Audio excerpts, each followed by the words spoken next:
Okay, thanks everybody for joining us. It's our session 5 of 2024's Mayday, and we really appreciate you taking the time in your day to spend some time with us talking about activating knowledge through tools and services today. And we have 3 great speakers and, well, actually 4 great speakers and 3 great tools to share. And we're going to get right into it by starting with the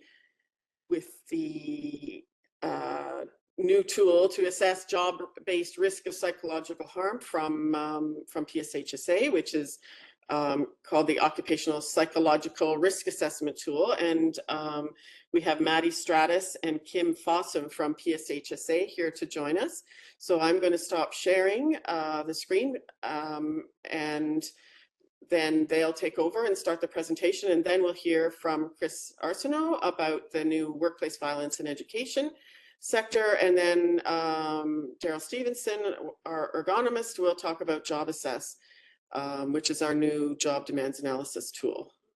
So great, here we go. Over to you, Maddie and Kim. Thanks. Awesome, thanks, Val. So I'm just going to share our screen here. Great. All right, so welcome everybody. Just a quick overview of the OPRA web-based tool, which, as Val mentioned, is a new tool to assess the job-based risk of psychological harm. I'm Kim Fossum. I am a workplace wellbeing consultant with PSHSA. Prior to my career in health and safety, I was a registered massage therapist.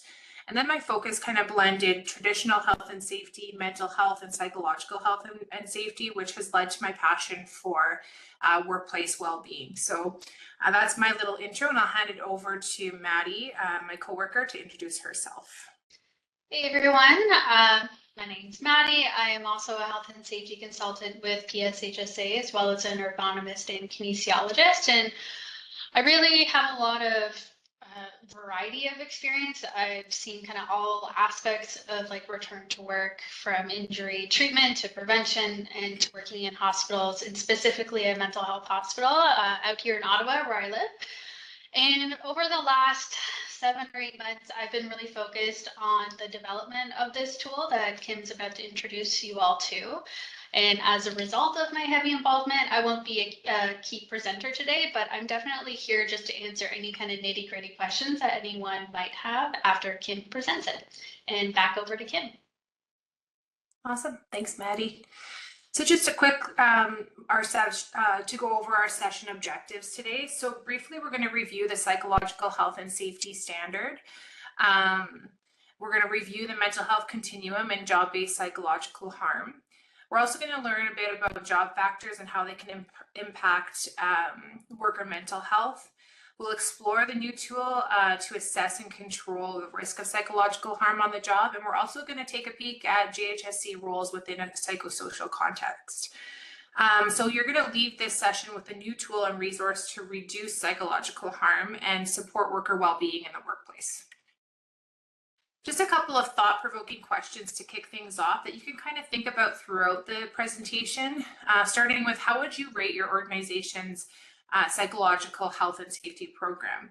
Does a program exist or on its own, or is it embedded within existing health and safety management systems? Are there any efforts being made to take and create and even maintain one within your workplace? And are efforts being made to address the psychological harm in the workplace? So why are we here today? So the numbers that you see in this graph, we all know to be true. So they're pulled from the Schedule 1 and 2 organizations within Ontario, and these are the lagging indicators. So in some instances, it's a one-time event that can lead to a mental stress injury claim. But I'm sure, as we all know, that's not always the case. So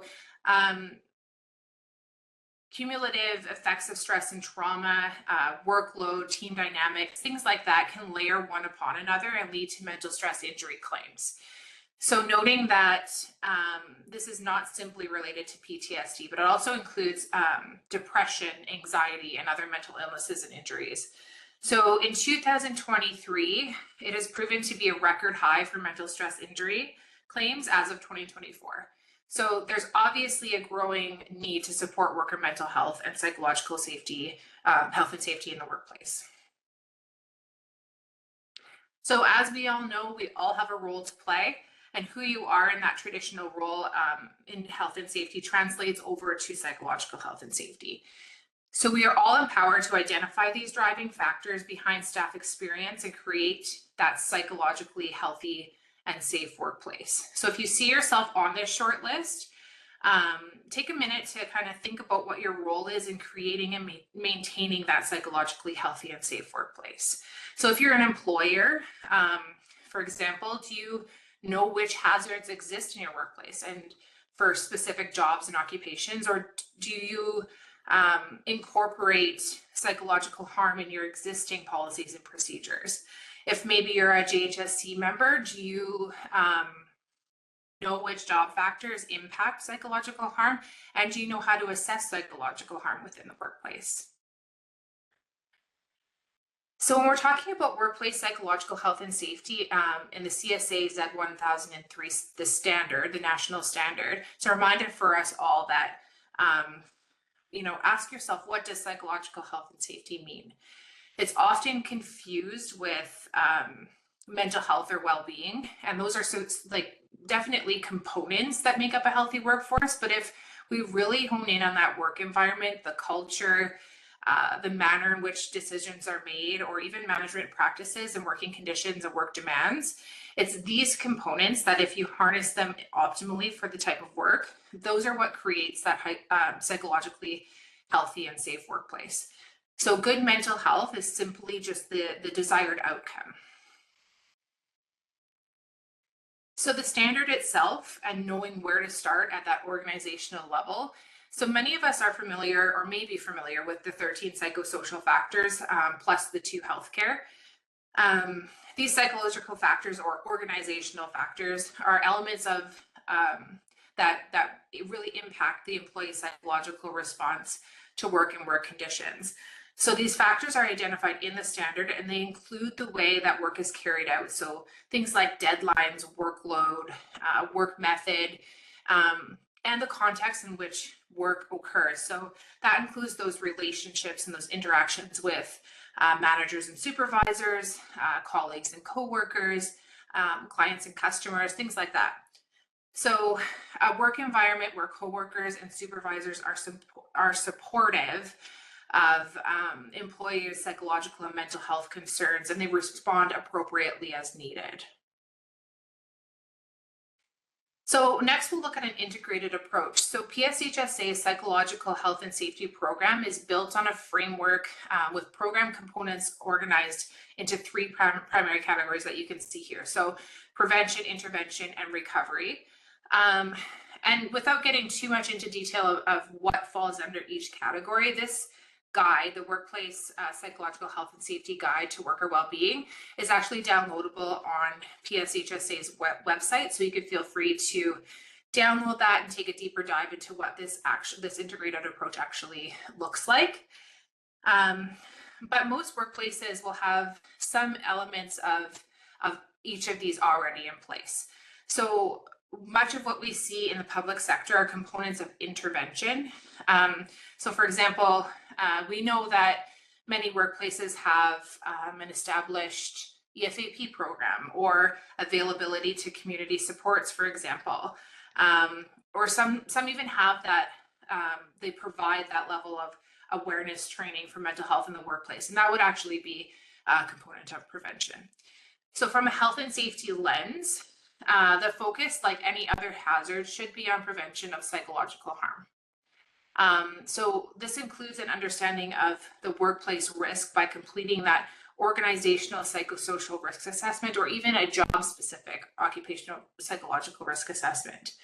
And that means also ensuring that your JHSC considers psychological risk factors as part of their regular workplace inspections, among some other preventative measures. So while prevention measures are imperative, it's also important to plan for how your workplaces recover after a workplace incident and how that actually impacts psychological health. So how are psychological injuries or illnesses incorporated into your stay at work or return to work program? And do you understand the physical and cognitive and psychological demands of the job so that you can provide that safe, meaningful work to workers after a workplace injury? And do you know where you are on this map? For example, prevention, intervention, or recovery, and where do you want to start? So looking at the occupational psychological risk assessment tool, what is it? It's one place to start, essentially. So it's a collaborative solution for assessing risk of psychological harm on the job, and it's a broader part of a psychological health and safety management system. So the OPRA tool uses a shared collaborative participatory approach. During that approach, you're going to look at job factors that impact worker mental health. You're going to rate the subjective risk of psychological harm, and you're also going to collectively identify solutions to support worker well-being. So what makes this tool unique? So other survey-based tools provide that high-level overview of workplace psychological climate. The OPRA tool takes a job-based approach. So to recognize, to assess, and to control factors that directly impact workers and may cause psychological harm. So the core principles that are used are engagement, empowerment, inclusion, and diversity. And so why would we want to assess job-specific risk of psychological harm? There are many, many benefits to using this tool, but a few of them that are really important are you're going to create awareness of psychological hazard and risk, and can create awareness at all levels within the organization. You're also going to determine if existing control measures are adequate or future controls are required. With this tool, you're also going to prevent injuries or illness through the job design and planning. You're going to inform the development of safe work practices by having that understanding of what supports are needed. You're going to also support your job orientation and onboarding practices. So starting right from the beginning, you're going to help prioritize action and control measures, and you're also going to promote and foster that vertical trust. So when do we want to assess job-based risk of psychological harm? There are essentially two approaches an organization can take when trying to establish when to use the tool. So an organization can take a reactive or proactive approach. When you're taking that reactive approach, you're going to look at high rates of injury among workers, so that physical and psychological injury. You're also going to look at high or increasing rates of absenteeism, so sick time, short and long-term disability, and you may see some injuries that include that chronic mental stress or traumatic mental stress injury. You're also going to see low morale or job dissatisfaction. You might notice that workers seem disengaged, or there's lower scores on an engagement survey. And an organizational assessment is going to identify lower scoring psychosocial factors for certain job groups. When you're taking a proactive approach, you're going to identify those job risks, psychological harm, or job risks of psychological harm before they even happen. So you're also going to be able to, with that, inform workers of factors that may cause a psychological response. So informed training and job orientations, things like that. An organization can also opt to assess several different job titles, and then you can use that information or those results to identify broader organizational patterns. This is going to help with your HR and health and safety processes and procedures in a tangible way. So it's also key to note that this risk assessment is not intended as a tool to identify or diagnose mental health conditions or concerns or illnesses. As we know, it is the employer's responsibility to identify the appropriate stakeholders to participate in this risk assessment. And it's also their responsibility to ensure that those stakeholders can implement the appropriate measures and controls to mitigate the risk of psychological harm that may result from job tasks or the work environment. So with the OPRA, we're going to look at a few key concepts. We're going to look at mental health and the mental health continuum. We're also going to take a look at psychological harm, job factors and what they are, a risk rating of psychological harm, reducing the risk of harm, and action planning. So first up with those key concepts is mental health. Who defines mental health as a state of mental well-being that enables people to cope with the stresses of life, realize their abilities, learn well and work well, and contribute to their community? So in the context of the OPRA, we aim to address mental health concerns by assessing the risk of psychological harm in the workplace at the job-specific level. So this is the first brick laid, essentially. Looking at the mental health continuum model. So the mental health continuum model can help identify changes in health and performance in 6 domains. You'll see those 6 domains along the left-hand side there. Some of you may be familiar with this already, but we're looking at mood, attitude and performance, sleep, physical health, social well-being, and substance and gaming issues. So the model moves from a healthy adaptive coping, or that healthy state, through mild and reversible stress or functional impairment, so then you're at the reacting state, to a more severe persistent injury or impairment, where you land in the injured state, to a clinical illness and disorders, and then you're looking at an illness. So the relationship between the OPRA and the mental health continuum model, or the goal with the tool, is to move that worker towards that healthy state. Another thing that's really important to note and to remember is that a person living with a mental illness can, of course, live in a healthy state. So perhaps they have a diagnosed mental illness, but they still live within that healthy state. That's really important to keep in mind. Another key concept is psychological harm. So essentially, the exposure to occupational stressors can result in adverse impact to a worker's mental health and well-being. That's psychological harm. So psychological harm adversely impacts a person's mental health and well-being. A single exposure to a traumatic event or multiple exposures to lesser stressors, that may cause that decrease in mental health and that movement along that mental health continuum from that healthy state towards a reacting or even an injured state. Taking a look at job factors that impact workers' mental health. So the OPRA tool actually categorizes these job factors that contribute to psychological harm into 3 main groups. So we're looking at job demands, job control, and job support. So then within each category, there are several job factors that impact worker psychological response and overall well-being as well. It's important to keep in mind, these job factors are not hazards. Job factors, they actually exist in a continuum as well, and they can either be protective or they can also contribute to psychological harm. The 18 job factors, and what are they? So when we categorize them into these 3 main categories, job demands up first. These are those demands that are inherent to the job. So there are many different types of job demands present in the workplace, but we give consideration here to that cognitive, physical, and environmental job demands, as well as those psychological or emotional exposures that may be present while performing job tasks. So here we're looking at perhaps job demands that might exceed workers' skills or abilities to cope, or not adequately controlled by negatively impacting the worker's mental health.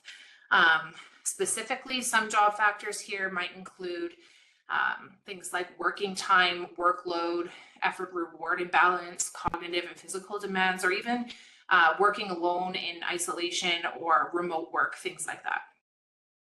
Next up, looking at job control. This is the worker's ability to influence what happens in their work environment. So it includes workers' autonomy, working outside the scope of work or their scope of practice, and also working outside their morals, values, and ethics.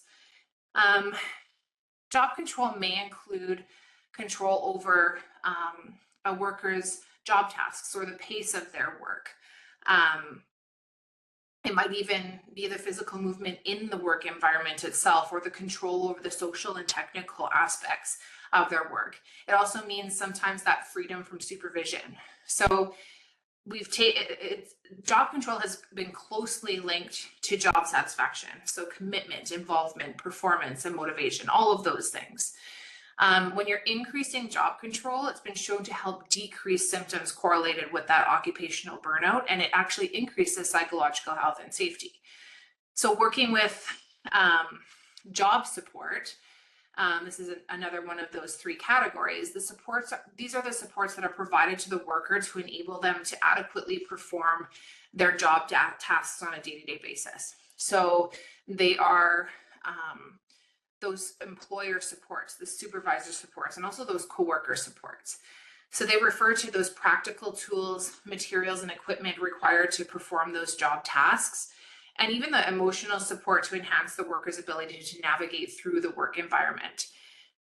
When there is adequate job support, workers are more likely to report that higher job satisfaction. They're also more likely to be engaged, have better workplace relationships, and more positive psychological outcomes. And the opposite is the case when that job support is lacking. So taking a look at what a supportive supervisor looks like. So consider this as a job factor. It alone does not pose a hazard, but a supervisor may promote worker well-being by providing that sufficient instrumental support, giving that role clarity and reasonable job expectations. They might also attend to the emotional needs of their workers by providing the right amount of attention or empathy or compassion when discussing work-related concerns. So these are various forms of support from a supervisor, and they can actually help prevent that psychological harm and move a worker towards that healthy state on the mental health continuum. So you may be able to think of a time where you've had that supportive supervisor, where you've gone into their office, they have that open door policy, you go to them with a concern or even something that you feel passionate about, part of your learning and development as a worker. And they sit and they listen and they are compassionate and they provide you attention and they come up with a working plan for you. That's an example of a supportive supervisor, and it's really nice when you actually feel that in the workplace. In contrast, a non-supportive supervisor, that's somebody who dismisses the worker's concerns. They micromanage tasks. They're not great communicators. They don't have that skill. And this all may contribute to that psychological harm, and that may move that worker towards that more injured or ill state on the mental health continuum. So sometimes this looks like a supervisor that, maybe they say they have that open door policy, but actually you go to their office, they dismiss you, they're too busy, and we don't have this or we don't have that, you can't do this. And they kind of dismiss your concerns or your ideas. That's an example of a non-supportive supervisor. So taking a look at the overall process of the OPRA tool, this tool is designed as a risk assessment, and so it takes a traditional risk assessment approach when reviewing these job factors. So, for example, a facilitator will lead these groups, a worker group and an employer group, through the tool. So they'll review those 18 job factors that we just took a look at. Then they're going to rate the risk of psychological harm for that job factor using probability and severity scales embedded within a matrix, which we'll take a peek at next. So subsequently, after risk rating has been assigned, the participants will then collectively identify and select solutions that will help mitigate that psychological harm as it pertains to each of those job factors. So this is that risk matrix of psychological harm. So again, noting that this is what we use in the tool. And here on this slide, you can see that the probability and impact scales are along the X and Y axis, and the risk rating options are kind of right in the middle there. So noting that risk rating is often subjective. Perception of risk may be influenced by the participant-specific factors such as risk tolerance or situational exposure, or even their experience level or prior trauma, as well as broader organizational factors. So you just take a second to think about what influences your perception of psychological harm. Then we're going to take a look at what happens after the OPRA. So what you can do is you can download that assessment or report summary directly from your OPRA account. From there, you're going to create an action plan with stakeholders. So for example, your OHS OHS team, HR workers, JHSC, the workers within the organization, leaders, union representatives, and so on.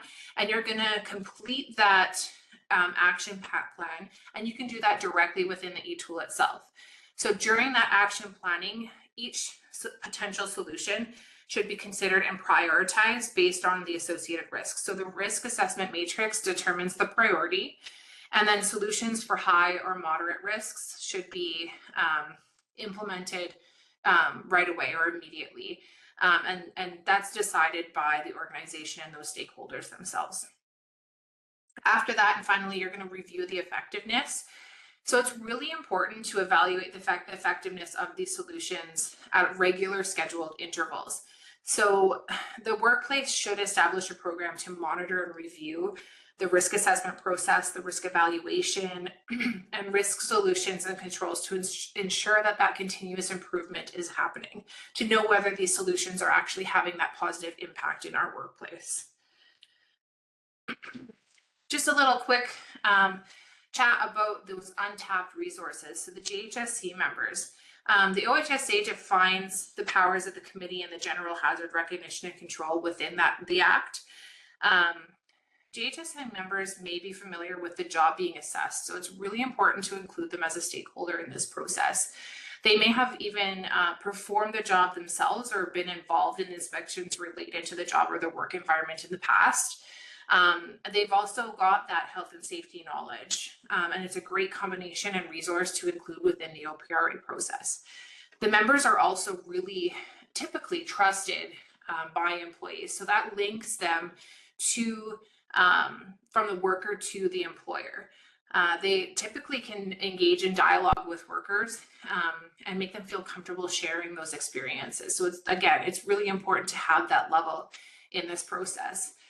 They're used to regularly surveying workers, and their knowledge of the organizational culture and the subcultures that leads them to be able to identify and recognize patterns that are related to specific job factors that exist across multiple subsectors or even within departments.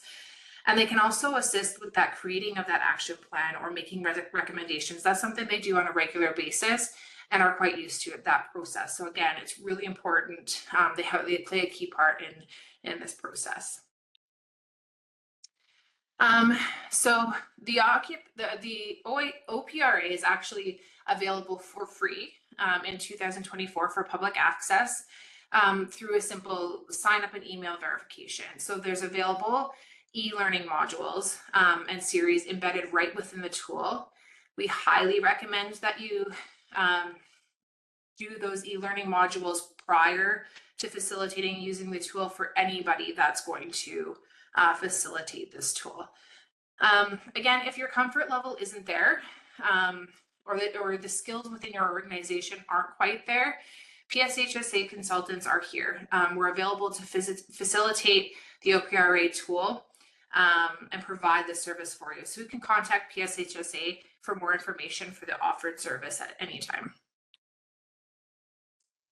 And lastly, so as a leader or worker, we know that we can't do it all. So no matter where your workplace is on the journey to psychological health and safety, you may just be getting started, you may be moving forward, or you may be already building those promising practices as a sector leader.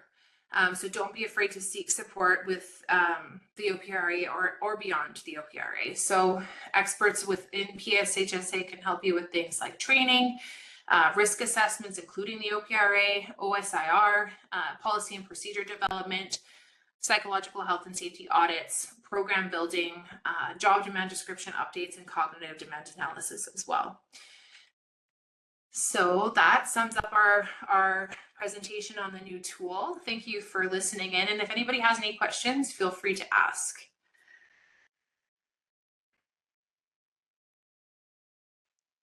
Great. Thanks very much, Kim and Maddie. Sorry, I switched to a direct chat question. And so there are a few questions, but I actually had one too.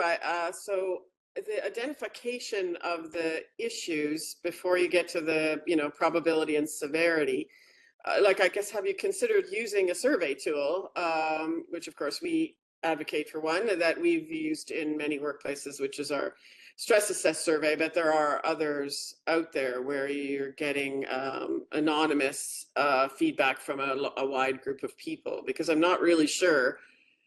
I guess I'd like to hear more about this identification of concerns and how safe a worker would feel to raise concerns about a supervisor in the sort of the protocol or the flow of that you guys describe and that you've built the tools for, I guess. So Yeah, that's a really good question, Val, and it's something that we thought of early on. And that's why we actually segregate the groups. So we do have the worker groups, and it's basically 2 risk assessments done, and then the data is combined to create a holistic rating at the end. And sometimes you might see the differences between those, you know, the supervisor groups and the worker groups, and that can kind of give some insight into, like, okay, what are employers thinking? What are workers thinking? yeah. And we have found so far anyway that it's working well, and people are speaking freely, they're comfortable. And at the same time, you're going to gather participants that want to participate as well. But we've not considered a survey. I think mostly because we're really trying to just get that participatory approach. And also with this, it's really important to have like guide them through it, because, you know, some of these topics are pretty heavy, and, you know, you want to be mindful of that as well. Yeah, and that makes sense. And I just wondered if a survey could be complementary as a possible tool, partly because, yeah, even for us when we've offered the survey as a tool, but also that a workplace really needs to, there's homework to be done in advance, and they need to, and also the preparation to take it seriously and to move forward, and that's all about dialogue, really. It's and it's iterative as well. So I guess, do you consider the OPRA to be something that would be done iteratively, or, like, I guess, what's the trigger to start one? Is it because there's been an incident, or is it, you know, someone has to, on the Joint Health and Safety Committee, makes a recommendation, or I guess that's, what do you think would be the triggers? I think you named them all. I think there's multiple triggers. I don't know if necessarily you need to conduct a survey in advance to be able to kind of trigger the survey. It could be a series of incidents. It could be just reports and discussions inside a smaller organization. It could be a survey. It could be an organizational survey, and they say, hey, okay, looks like we need to dive a little bit deeper, get more nitty gritty, and look at a particular job. Yeah, I hope that answers your question, but it's a combination of things for sure. You could do it on its own as a starting point. If you're kind of brand new to establishing a program, it's a really good kind of like small way to get going on things, compared to things like a stress assess, which is like a little bit more grand and larger. Right. Yeah, so it's a component of all, for sure. It's another tool in the toolbox, I think. Exactly. Yeah, exactly. So Lisa had a question about whether the OPRA tool can be used to assess harm after an incident. Assessing harm, I'm not sure it does. I guess, well, anyways, you guys can answer that question. It doesn't assess any particular incident. It assesses a particular job. So if it's related to a particular job and there's maybe multiple incidents and the same workers are getting injured, maybe it's in hospital, right? We've got like that, maybe that one patient or a few patients that are injuring workers or harassing workers. That probably could be a trigger to do the OPRA, but one incident, a standalone, I'm not entirely sure. You'd probably want to go a different route, maybe like a workplace violence risk assessment or something like that, or just do like maybe safety planning and use other tools. Okay, Kat has a question on when will the tool be available? We're doing a soft launch soon. Really soon, actually. Yeah. We're just kind of tying things up in a neat little bow, and then the official launch is expected to be in the fall. Okay, we need to switch on, but to hear about the workplace violence, so that's a segue. But I did one other phrase that I actually wrote down, and so we're pretty sensitive at the Occupational Health Clinic for Ontario workers. We're sensitive about worker protection, and also that the focus isn't on fixing the worker, the focus is on fixing the workplace, which I think is the way that, and I really appreciate your comments around engaging the Joint Health and Safety Committee and the health and safety reps, because I think that's critical. And their knowledge of the workplace and knowledge of the issues in the workplace is very valuable.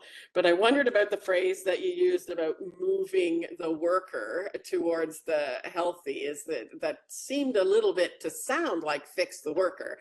But I think what you're talking about is fixing the workplace factors to allow the worker, to prevent harm and injury. But I just want to clarify that. Yeah, I think you clarified it for us. It's definitely not an individual assessment. Just using that mental health continuum, bringing it down to the individual level can kind of help explain it a little bit. But yeah, for clarity, it is a job assessment. And where there's a pattern of, absenteeism or high turnover, those are signs that people may be living in that kind of more injured ill state. And so we want to kind of move them back over, but it's not, the onus isn't on them to do that. The tool is kind of structured to evaluate their environment, their job tasks and things like that, and come up with solutions to fix those things, not them per se. Great. Good comment. Yeah, thanks. Okay, we'll switch now to talk about the workplace violence risk assessment in education.